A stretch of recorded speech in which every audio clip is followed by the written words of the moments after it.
This book, Haiku, has been quite an adventure for me. I've been writing, I don't call them poems, I have a thing about, poetry and poets. And poets for me are a person of a certain standing. I don't know if I've quite entered through that door. So I tend to refer to my work as verse.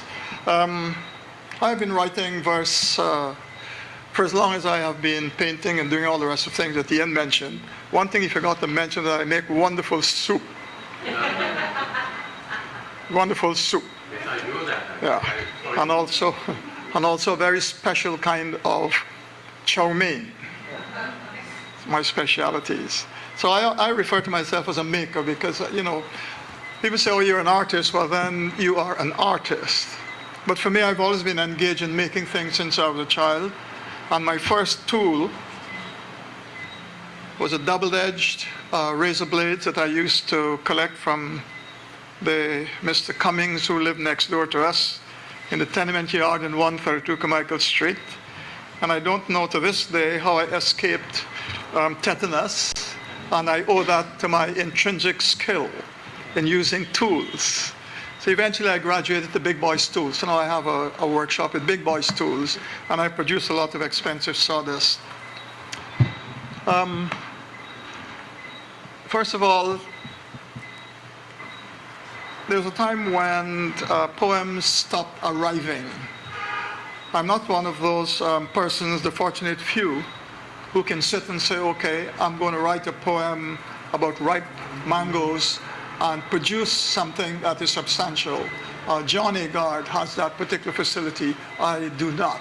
So I bow to people who can do that. So I have to wait until the muse, wherever the muse is, until the muse arrives and said, okay, take this. And then I have to take it and try to make sense out of it. Around, what is it now?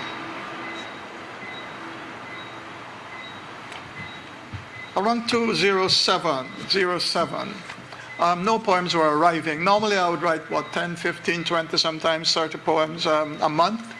But I'm a very severe editor. I use a 22-inch cutlass and I chop things down to size. So around that time, no poems were arriving, and I thought, okay, that's good, because then I don't have to bother about having to write verse. In March 2007, a line arrived at last.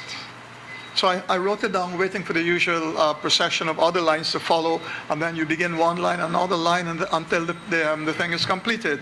And this didn't happen. A sense of puzzlement. This continued for about 3 or 4 more incidents like that, just writing 3 lines, 4 lines, and I began to wonder what's going on. Then I remembered that the Japanese have a system of haiku poems written in 3 lines. The first line is 5 syllables, the second 7, and the third line 5.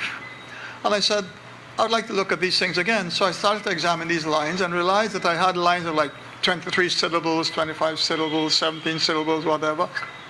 And I said, perhaps I should start looking at these lines more intently, which I did, and realized that there was no way indeed that the 3 lines that arrived, that I could expand on those lines, because they encapsulated things in a very tight, almost like a war seed, very tight form.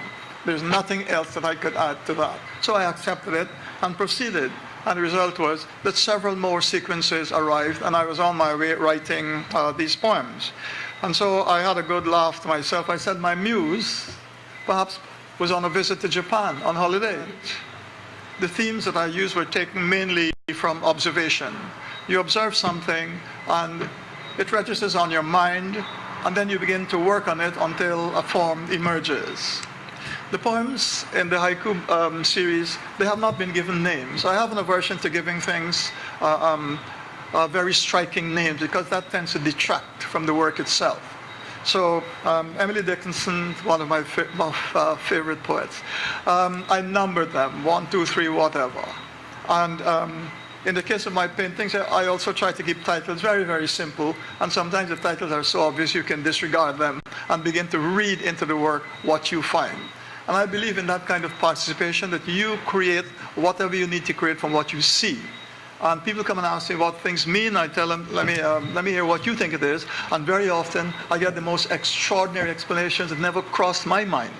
So it tells me that the piece of work is indeed doing its job, allowing people to participate, and that's very important for people who are in the creative arts.